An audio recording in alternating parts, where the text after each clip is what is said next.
Hello, नमस्कार प्यारे बच्चों। मैं Vijay Bansal, math lecturer, Jakhal block, district Fatehabad से, हरियाणा एजुकेशन डिपार्टमेंट। आज हम अपनी मैथ की क्लास के अंदर कुछ सीखेंगे। हाँ जी प्यारे बच्चों, आज जो हम शुरू करेंगे, हमारे पास हमारी क्लास 10th का जो हमारा चैप्टर 3 चल रहा है, ठीक है, उसकी एक्सरसाइज 3.2 के बेसिक कंसेप्ट आज हम सीखेंगे। जैसे हम देख रहे हैं, इसके अंदर हम पढ़े रहे हैं। अब हम दो चरों वाले एक रैखिक समीकरण युग्म द्वारा निरूपित रेखाओं के व्यवहार के तथा उनके हल के आश्रित होने को निम्न प्रकार से एक सारांश के रूप में व्यक्त कर सकते हैं।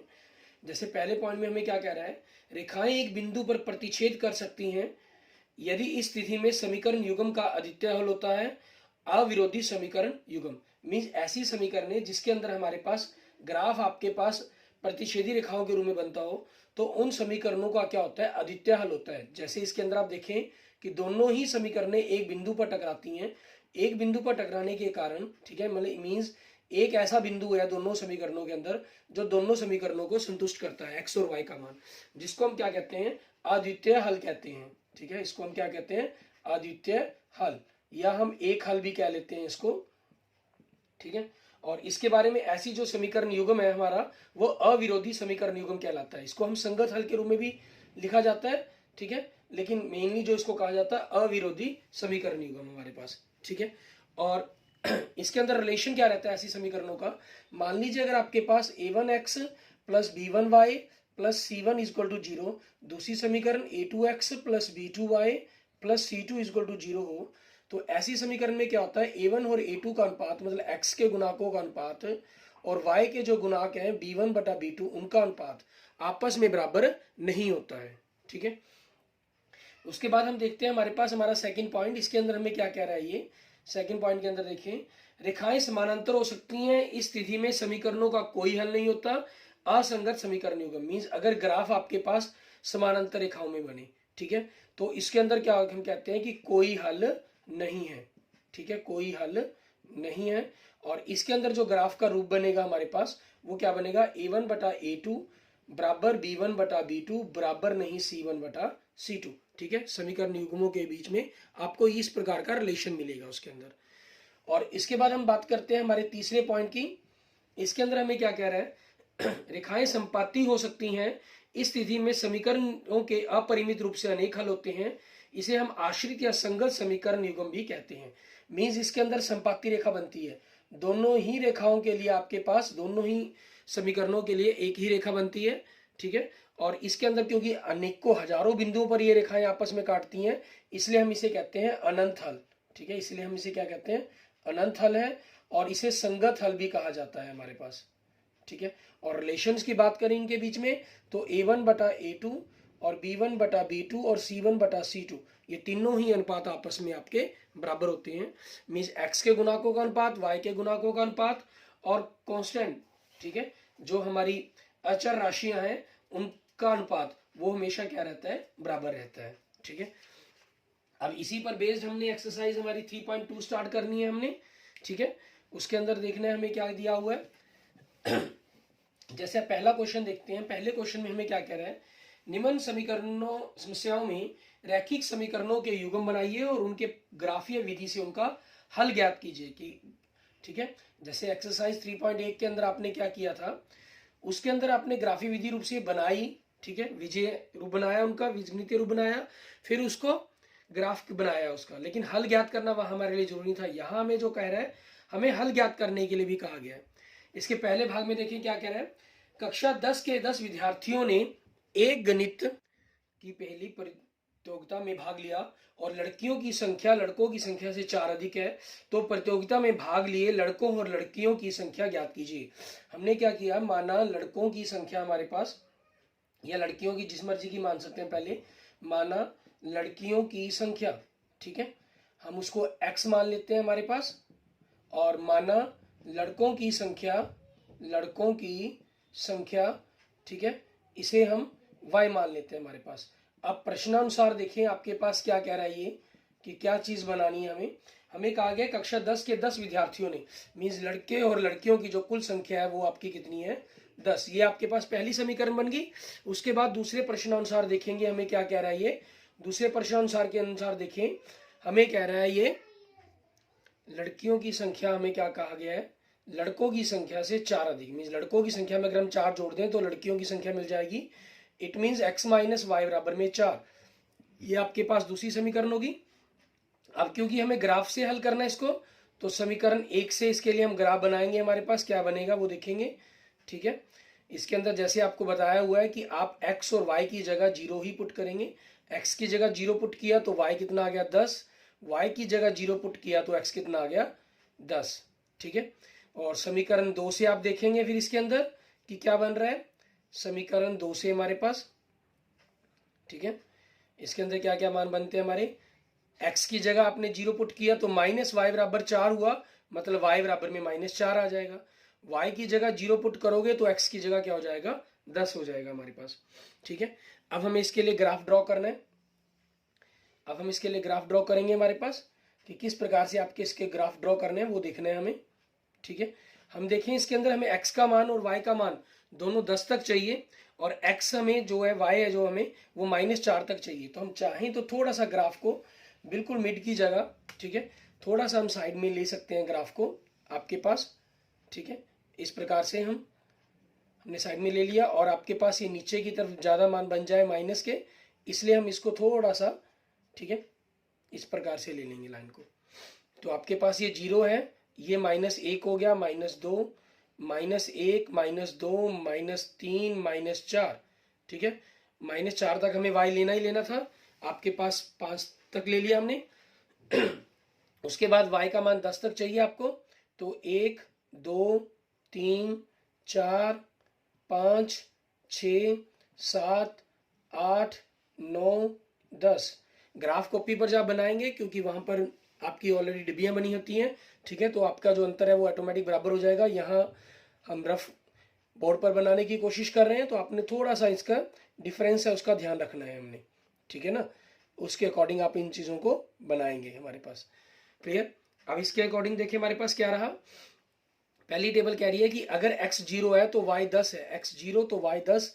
आपके पास आपका ये बिंदु बन जाएगा, और x 10 है तो y 0 है, मतलब यही बिंदु बन जाएगा आपके पास। ठीक है, अब इन दोनों बिंदुओं को मिलाते हुए आपने अपनी ग्राफ लाइन खींच देनी है।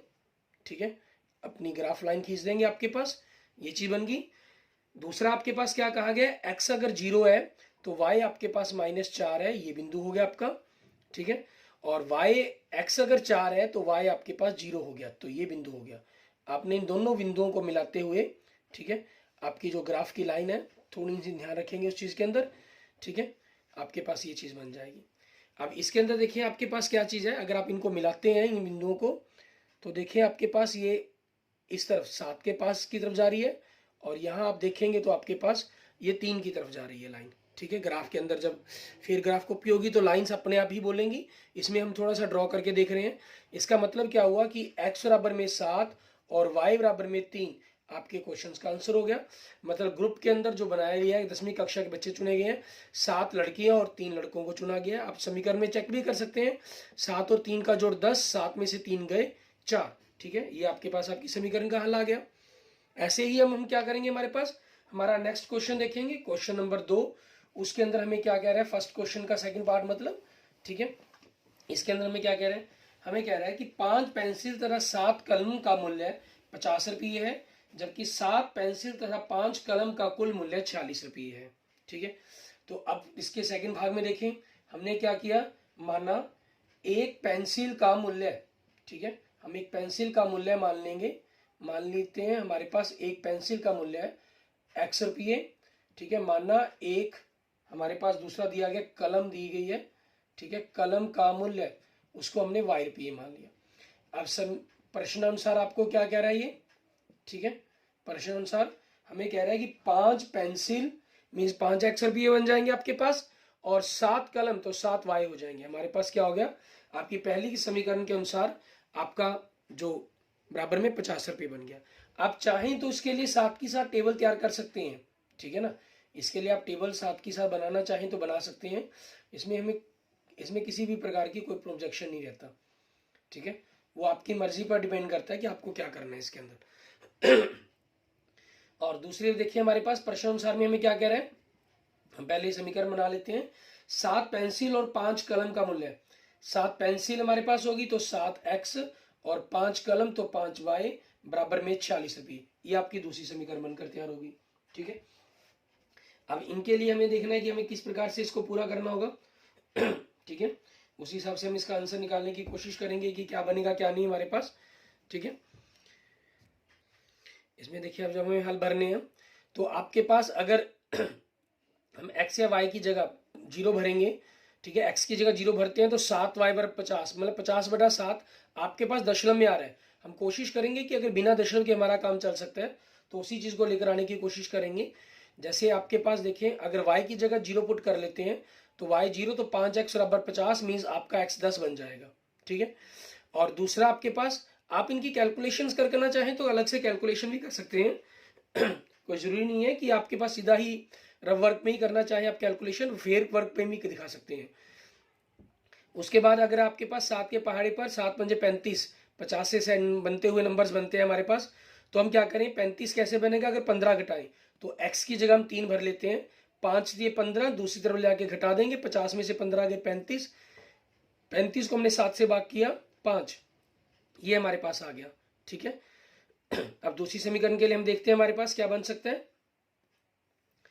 दूसरी समीकरण में देखिए आपके पास किसी भी तरीके से अगर हमारे पास बनता है, ठीक है, जैसे 5 का अगर हम 7 का कुछ भी घटाने की कोशिश करें, 7 एकम 7, 7 दूनी 14, 7 तिये 21, 21 3 घटाने पर आपके पास बन सकता है। ठीक है, 7 तिये 21 अगर हम घटा देते हैं, ठीक है, तो 7 तिये 21 घटाया तो 46 में से इक्की गए 25, 25 को 5 बाई से भाग किया 5। ठीक है, मीन्स 3 5 आपके पास यहीं से आपका समीकरण का हल बन रहा है। ठीक है, और दूसरा देखिए आगे करने की हमारे पास कोई और मान बन सकता है। तो आप देखें 21 के बाद 28 घटाएंगे, नहीं बनेगा आपके, 46 में 28 घटाकर 35 घटाकर 11 बचेंगे, 42 घटाकर, ठीक है, नहीं 49 घटाकर 3 और आपके पास 56।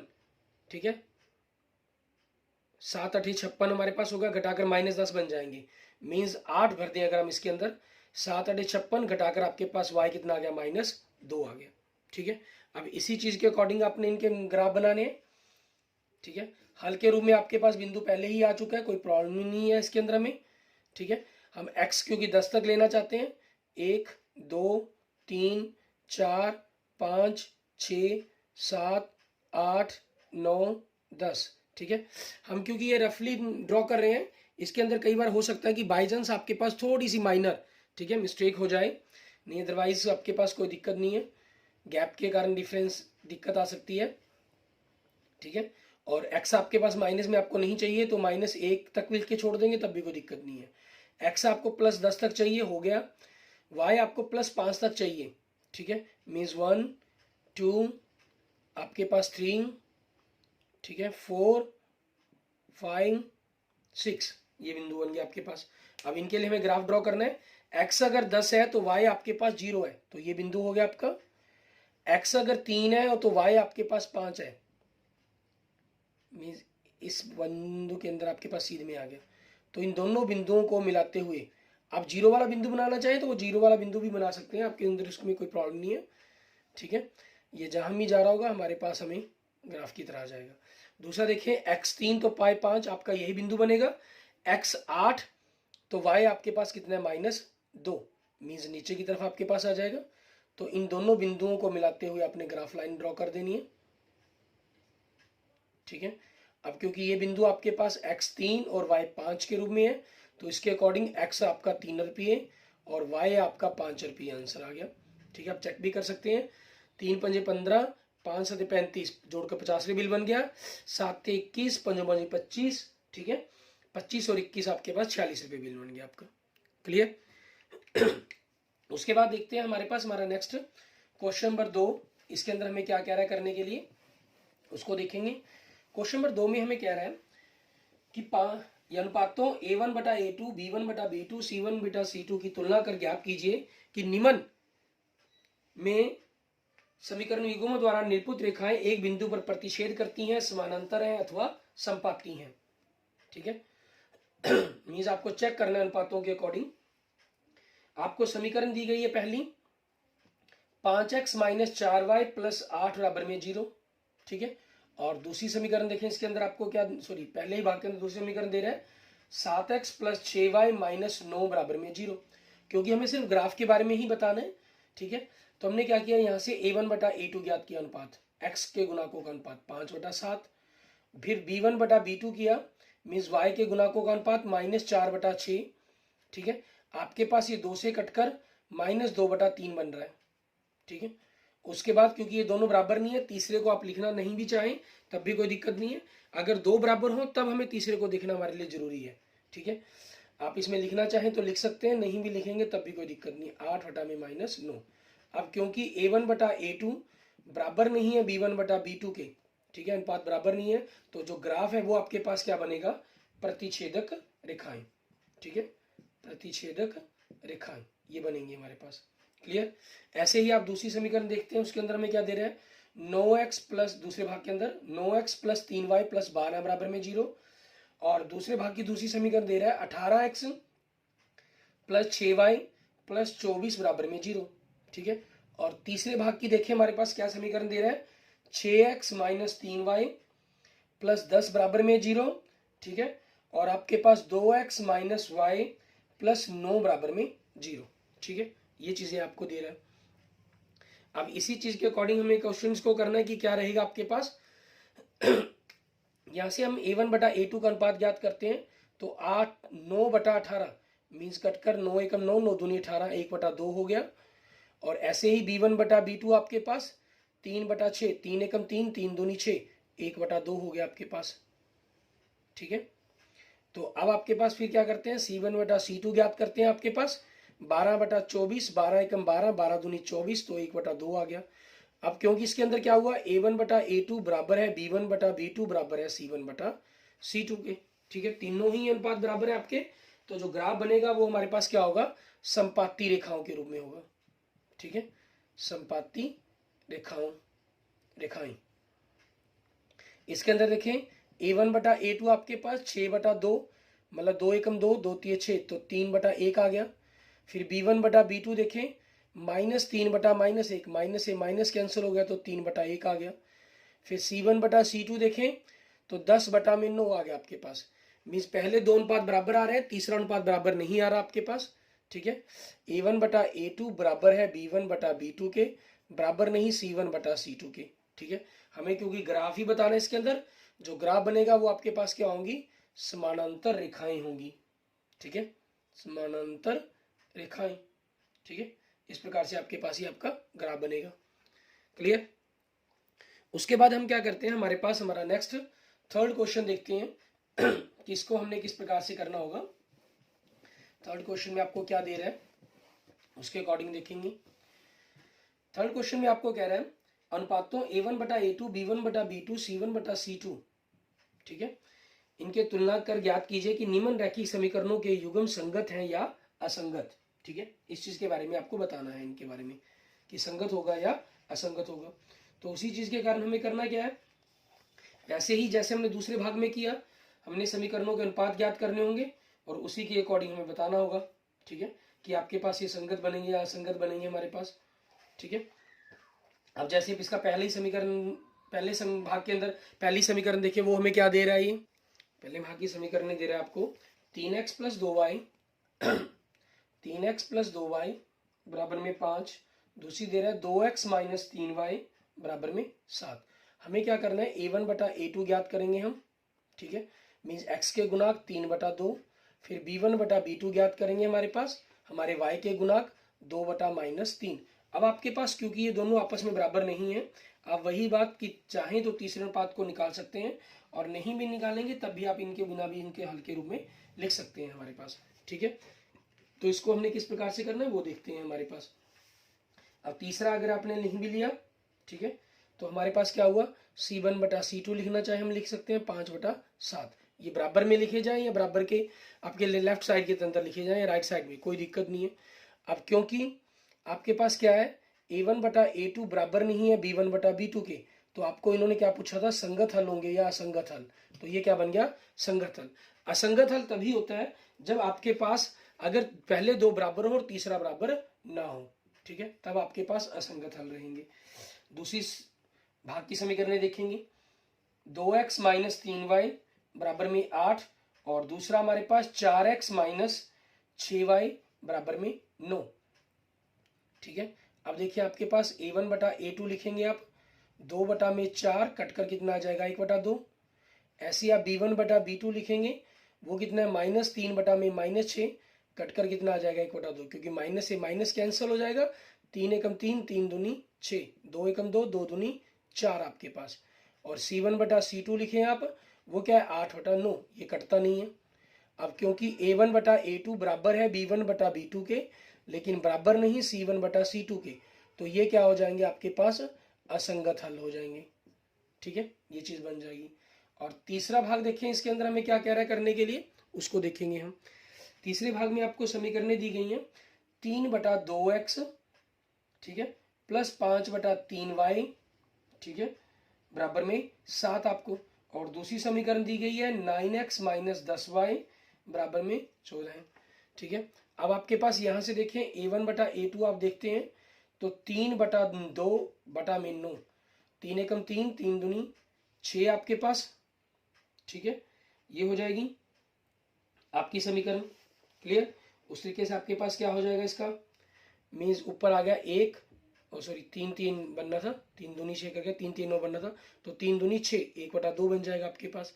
आपने b1 बटा b2 निकाला, मीन्स 5 बटा 3, ठीक है, गुना में -10, तो 5 एकम 5, 5 दूनी 10, आपके पास कितना आ गया -1 बटा 6 आ गया। अब c1 बटा c2 की तो आपको जरूरत ही नहीं है लिखने की, लिखना चाहें तो लिख सकते हैं 7 बटा में 14 कट कर कितना आ जाएगा 1 बटा 2 आपके पास। अब क्योंकि a1 बटा a2 बराबर नहीं b1 बटा b2 के, ठीक है, इसलिए क्या हो जाएगा आपका ये संगत हल बन जाएंगे। क्लियर, आगे देखेंगे इसके फोर्थ पार्ट के अंदर हमें क्या करने के लिए दिया गया और क्या समीकरणें दी गई हैं आपको। फोर्थ पार्ट में देखिए आपको समीकरणें दे रहा है 5x माइनस 3y बराबर में 11, और दूसरी दे रहा है हमें -10x प्लस 6y बराबर में -22। ठीक है, तो आपने a1 बटा a2 ज्ञात किया, 5 बटा में -10, 5 एकम 5, 5 दूनी 10, -1 बटा 2 आ जाएगा। b1 बटा b2 आपके पास -3 बटा 6, 3 एकम 3, 3 दूनी 6, -1 बटा 2 आ जाएगा। c1 बटा c2 11 बटा -22, 11 एकम 11, 11 दूनी 22, -1 बटा 2 आ जाएगा।